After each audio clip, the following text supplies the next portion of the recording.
Hello friends, welcome back to my channel. আশা করি সবাই ভালো আছো, আমিও ভালো আছি। তো এই ভিডিওটা আমি করব বেচুর লাইফ নিয়ে। তার আগে বলে নিই ফোকলার কিছু বক্তব্য।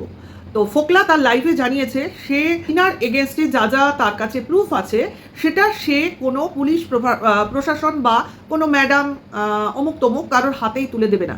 সে যদি দেওয়ার হয় মনে করে তো একমাত্র বেচু ওয়ানকে তুলে দেবে, ঠিক আছে, যাকে আমরা রিয়েল বেচু বলে জানি। এ তো সেকেন্ড বেচু, যাই হোক, মানে এই বেচু ওই প্রথম বেচুকে দেখে শিখেছে আর কি। কারণ এই ফোকলা কিন্তু বেচুকে এক সময় বিভিন্ন লাইভে গিয়ে বর্দা বলে সম্বোধন করতো, যে বর্দা লাইভ করছে, বর্দার লাইভে এই শুনলাম, বর্দার লাইভে ওই শুনলাম।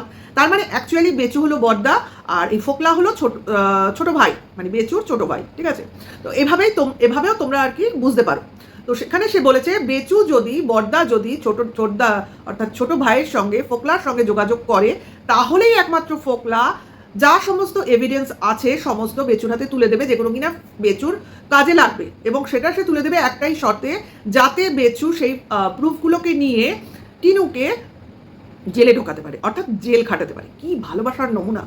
বেচুও ভালোবেসেছিল, এই বেচুর ছোট ভাইও ভালোবেসেছে, ভীষণ ভালোবাসে। আর টিনা সেই ভালোবাসা বুঝেই এদের কাছ থেকে ছিটকে বেরিয়ে গেছে। মহান ভালোবাসার লোকজন না। বেচুর ভালোবাসা 5 বছর লেগেছে বুঝতে টিনার, আর এই ফোকলার ভালোবাসা বুঝতে টিনু আরেকটু চালাক হয়ে গেছে, তো 1.5 বছর সময় লেগেছে, ঠিক আছে, বেশি সময় নেয়নি।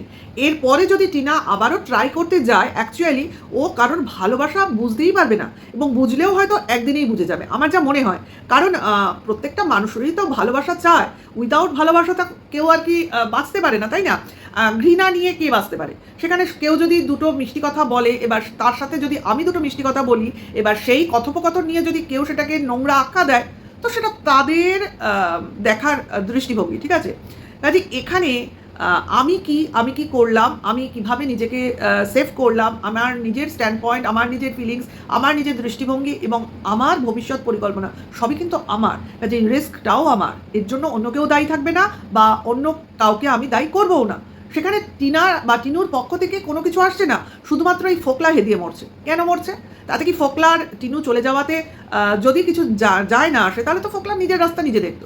কারণ না তাদের বিয়েটা ভ্যালিড, যেটা বিয়ে করছে না ভ্যালিড, না লিগাল ওয়াইফ আর লিগাল হাজবেন্ড, সেখানে সে কী করে দাবি করতে পারে যে অ্যাকচুয়ালি টিনু ওর কথা উঠবে আর বসবে? অ্যাকচুয়ালি আমরা যেটা বুঝলাম ফোকলার কথোপকথন থেকে, সেটা হলো ফোকলার ডেজিগনেশনটা ছিল অ্যাকচুয়ালি চাকরের মতো, মানে 5 ফরমাস খাটতো, এটা করে দাও, সেটা করে দাও, এটা এনে দাও, সেটা এনে দাও। অ্যাকচুয়ালি যে যার যোগ্য, টিনা বুঝে গেছিল যে এই ছেলেটা এরই যোগ্য, তা সেরকমভাবেই তাকে কাজে লাগিয়েছে অ্যাকচুয়ালি। এইবার চলে আসি বেচুর কথায়। তো ফোকলা তো ওয়েলকাম করেছে বেচুকে, যে আসো, বসো, তারপর আমি তোমাকে গিভ অ্যান্ড টেক করবো, তারপর গিভ করবো, টেক হবে, তুমি নেবে, প্লাস তুমি আমাকে যেটা দেবে সেটা হচ্ছে টিনুর শাস্তি, এরকম একটা শর্ত ফেলেছে। তো সেখান থেকে তোমার ফোকলার বক্তব্য হচ্ছে যে পাস্ট হাজবেন্ড, বেচুকে বলছে পাস্ট হাজবেন্ড মানে ফোকলা এখন প্রেজেন্ট হাজবেন্ড। এখনও বেচুর সঙ্গে তার লিগাল ওয়াইফের ডিভোর্স হয়নি, সেখানে পাস্ট হয় কি করে? মানে এর অ্যাকচুয়ালি মাথাও গেছে আর শিক্ষা তো নেই বেটে। অ্যাকচুয়ালি এর বাবা মা একে প্রপারলি শিক্ষাও দিতে পারেনি এবং কোনো সভ্যতাও শেখাতে পারেনি, টোটালি গন কেস। তার জন্যই তো আজকে এরকম মেয়েদের পেছনে হেদিয়ে মরছে, মানে মেয়েদের রোজগারে খাবো, মেয়েদের রোজগারে বাঁচবো, এই হচ্ছে টেন্ডেন্সি। তার জন্যই তো সারা সন্ধে বসে লাইভ করে যাচ্ছে, অথচ কিনা এ কাজ করে, মানে রোজগারের চেষ্টা করছে। দেখো, টাকা শোধ করবো লিখিত দিয়েও এখন বলছে কেন টাকা শোধ করবো, ওটা তো আমার পাওনা, মানে এরকম একটা ভাব। ওই টাকা শোধ করতে হবে বলেই কিন্তু এত গাত্রদাহন। আজকে যদি ওই টাকা শোধ করা লিখিত না দিত ওই ফোকলা, তাহলে কিন্তু ফোকলার এতটাও গাত্রদাহন হতো না, সে আরও কিছুদিন ওয়েট করতো। বুঝতে পারছো তো? মাসে মাসে টাকা শোধ করার একটা হেডেক আছে তো মাথায়, তার জন্য মাথার শিরাগুলো ফেটে যাচ্ছে, ওই জন্য এই লাইভে এইভাবে এসে বসছে। কিন্তু মাঝখানে কিন্তু বোঝা গেল ফোকলাকে পোক করলে ফোকলা কিন্তু কেঁপে যায়, এবং মুখের ভাষা অত্যন্ত জঘন্য, এবং পরের বউয়ের উপর ফোকলার কিন্তু প্রথমেও নজর ছিল, এখনও নজর আছে। কেন বললাম? বলতে খারাপ লাগে, সঞ্জয় এসে, দেখো আমরা তো বিভিন্ন লোক, আমিও কমেন্টস করেছি, ও করেছে, ফোকলাকে কেউ পছন্দ করবে কেউ করবে না, স্বাভাবিক। সেখানে ফোকলার দৃষ্টি কোথায়? না, সঞ্জয়ের বউয়ের দিকে। খুব বাজেভাবে সঞ্জয়ের বউয়ের দিকে বডি শেমিং করে কথা বলেছে, তাহলে বুঝতে পারছো ফোকলা কী স্ট্যান্ডার্ডের। তো সেই স্ট্যান্ডার্ডের লোকের সঙ্গে কোনো বউ টিকবে না, এটা এটা তো স্বাভাবিকই, আর সেটাই ফোকলা সহ্য করতে পারছে না। যাই হোক, একজন ইউটিউবারকে তো পাকড়াও করেছিল, যাকে দিয়ে সে ভেবেছিল এই বেচুর মতো, মানে তার বর্দার মতো 5 তলা বাড়ি, না 3 তলা, ওটা 2 তলা, যাই হোক, ও ভেবেছিল 3 তলাটা আমি করে নেব, ঠিক আছে। যদিও সে করতে পেরেছে কিছুটা, কিন্তু পুরোটা তো করতে পারেনি। একটা 4 হুইলার তো এখনো কিনতে পারেনি, ঠিক আছে। বাইক একটা গোছিয়ে নিয়েছে একটা বাইক ভেঙে যাওয়ার পর। যাই হোক, সে গল্প তো তোমরা জানো, পুরনো গল্প, আমি আর নতুন করে আনবো না, এখন আনবো না, পরবর্তী ক্ষেত্রে আনবো, কারণ বারবার যদি পুরনো কথা বলি তাহলে কিন্তু ভিডিওটা বড় হয়ে যাবে। তো এইসব থেকেই আর কি ফোকলার মনে হয়েছে বেচুকে ডাকি, বেচুকে দিই, আর বেচু তো এমনি রেগে রয়েছে, বেচু নিশ্চয়ই টিনুকে জেলে ঢোকাবে। তো সেখান থেকে বেচুও লাইভ করতে বসে গেছে। কেন না, টিনু এবং ফোকলার কথোপকথনে ফোকলা জানিয়েছে যে টিনুর কোনো এক রিলেশনশিপে বাস্তবতা নিয়ে টিনুকে প্রশ্ন করায় টিনু বলেছে তার ছেলের দিব্যি দিয়ে বলছি যে আমি সত্যি কথা বলছি। এটা শুনে আমাদের বেচু খুব রেগে গেছে। ছেলের দিব্যি দেবে মানে? ছেলের দিব্যি দিলে আমার মাথা টঙে উঠে যায়। ছেলেটা কার? কারণ ছেলেটাকে তো আমি 9 মাস পেটে রেখেছিলাম, আমার পেট থেকেই তো বেরিয়েছে। এসে তোমরা সিজারের কাঁটাটা দেখে যাও, বেচুর পেট থেকে সিজারের কাঁটাটা দেখে এসো, ঠিক আছে। হ্যাঁ, কারা তোমরা নারীর টান বলেছিলে, এখন তো দেখা যাচ্ছে নারীর টান থেকে রক্তের টান বেশি, কিন্তু নারীর টান এখনও তো ছেলের দিব্যি দিচ্ছে। তাহলে বেচু কী করে বুঝলো নারীর থেকে রক্তের টানটাই বেশি বোঝা যাচ্ছে? আমরা তো এখনও দেখছি টিনা জ্ঞানী অজ্ঞানে ছেলের নাম নেয়। ফোকলা নিজের মুখেই বলে দিল যে কোনো কথার সত্যতা যাচাই করার কথা জিজ্ঞেস করাতে টিনুর মুখ দিয়ে বেরিয়েছে ছেলের নামে বলছি। তার মানে ছেলেকে সে বেশি ভালোবাসে, ছেলেকেই প্রায়োরিটি দেয়। এটা কি প্রমাণিত হয়ে গেল না? যাই হোক, সেটা ফোকলা কী কথার পরিপ্রেক্ষিতে বলেছে সেটা বড় কথা না, কিন্তু এইটা তো আমরা বুঝতে পারলাম যে এখনও টিনু তার ছেলেকে ভালোবাসে, বা তার ছেলের কথা সে মনে করে, বা ছেলের ব্যাপারে সে কতটা ভাবনা চিন্তা করে, এবং সেটা ফোকলুও জানে। এবং সেটা যে সেবক দাদা কাজ করছে তার জন্য খোঁজখবর কিন্তু এই ফোকলুই নিত, এবং তখনও সে ফোকলু কিন্তু সেবক দাদার কাছে নিত কবে হবে, কি হবে, হ্যান ত্যান, ঠিক আছে। কিন্তু তখন ফোকলু কোনো ক্যামেরাম্যান বা কারোর কাছে এসে কিছু বলেনি। এখন সে বলছে কোনোদিনও ছেলে আসবে না, কোনোদিনও ছেলে নেবে না। আরে কাস্টাডি কেস তো করেইনি ফোকলু, তুই কি ভুলভাল বকিস? আমরা সবই জানি। সে তো আমরা অন ক্যামেরা দেখছি, কোথায় কাস্টাডি কেস হয়েছে, কোথায়? হয়তো নি, শুধু মা ছেলেকে দেখতে চাইছে। তো সেটা তো আমরা জানি। তুই নতুন কথা কি বলছিস, ঠিক আছে। কারণ ও তো জানে ও সেই জায়গায় স্টেবল না হলে ও ছেলেকে নিয়ে এসে কি করবে। শুধু দেখতে দিক, তাতেই ও হ্যাপি, এটুকুও তো পারছে না, সেটাও তুই জানিস। কিন্তু সেই করেও তুই ওকে জ্বালাতে চাইছিস, তোর হাত থেকে বেরোতে চাইছে, এটাই হচ্ছে তোর গাত্রদহন। যাকে বাদ দে, বেচুর কথায় চলে আসি। তো বেচুর তো মহানন্দ দেখাচ্ছে, খুব রেগে গেছে, কারণ ফোকলু টিনুকে উলঙ্গ করে দিচ্ছে কথায় কথায়, ঠিক আছে।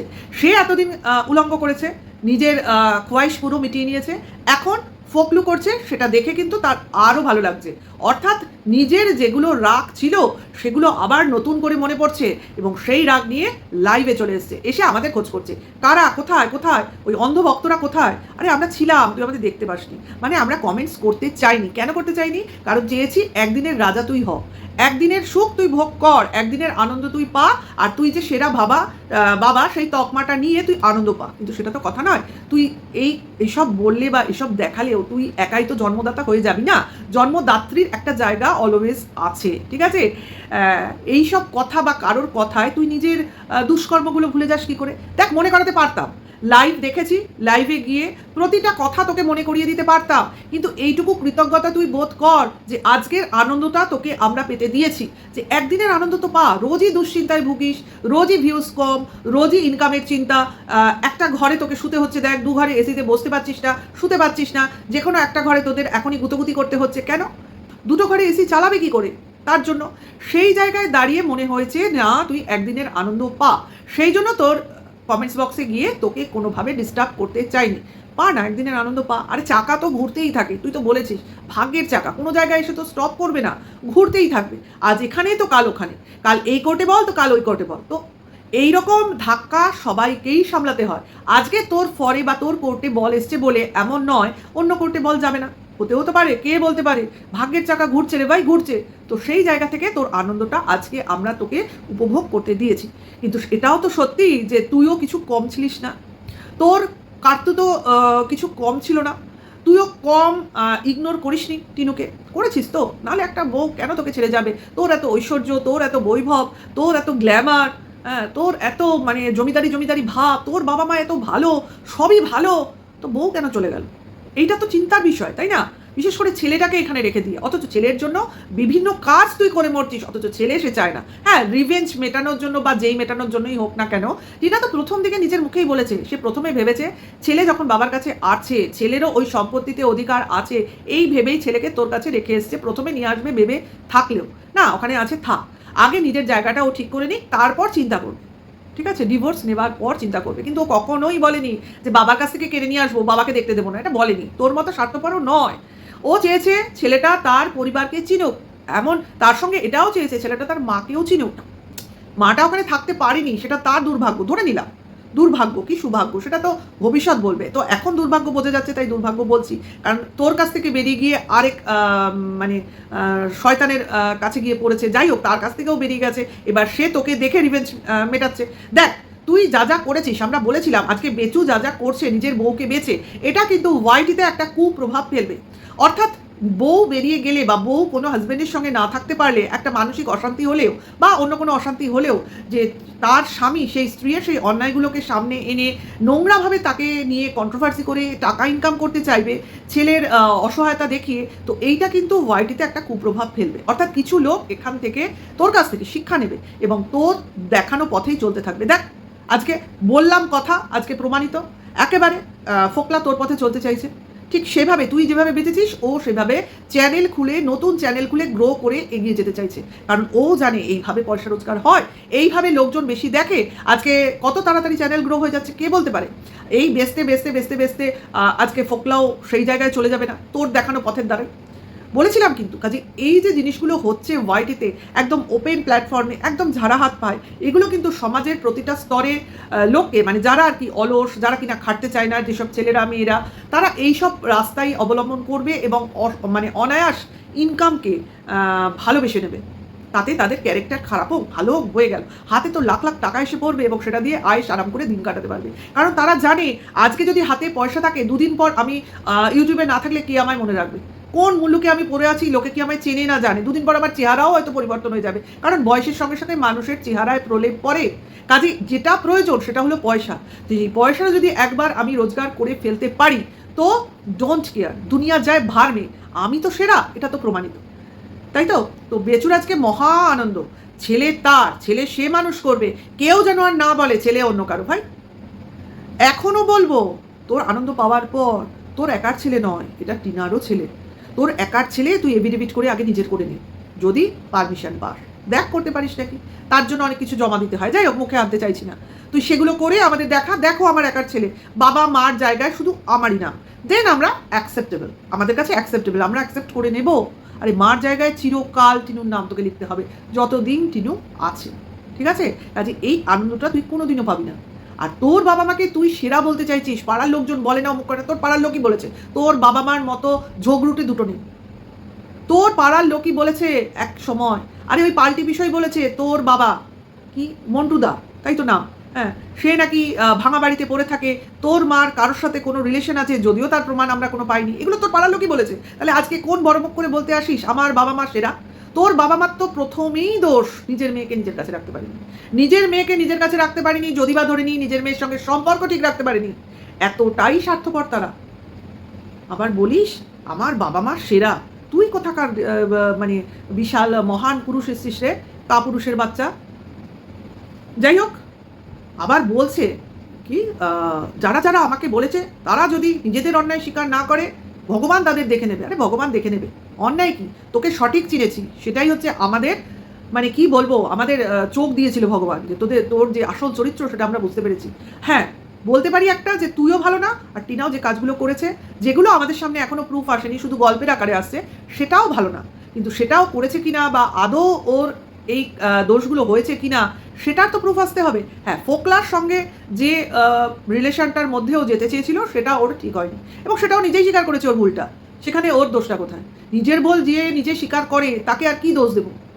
যাই হোক, এটুকুই বলার ছিল দর্শকদের সামনে। লাইভে আজকে বেচুকে ডিস্টার্ব করিনি, শুধুমাত্র বেচুর শান্তি বিঘ্নিত করবো না বলে। ঠিক আছে, একটা হঠাৎ করে অভাবনীয় শান্তিও পেয়েছে, যেটাকে ওকে পেতে দিয়েছি বলতে পারো। এক তো ভিউজ ডাউন, তারপরেও যদি এই শান্তিটুকু ওর কাছ থেকে কেড়ে নিই, তাহলে আমাদের অমানবিক বলা হতো, তাই না? তো এটুকু করতে পেরেছি, আশা করি তোমাদের ভালো লাগলো। এরপরে তোমাদের কমেন্টস অবশ্যই কমেন্টস বক্সের মাধ্যমে জানতে পারবো নিশ্চয়ই। অবশ্যই ভালো লাগলে লাইক কমেন্ট শেয়ার করো। এখনকার জন্য এইটুকু, টাটা, বাই।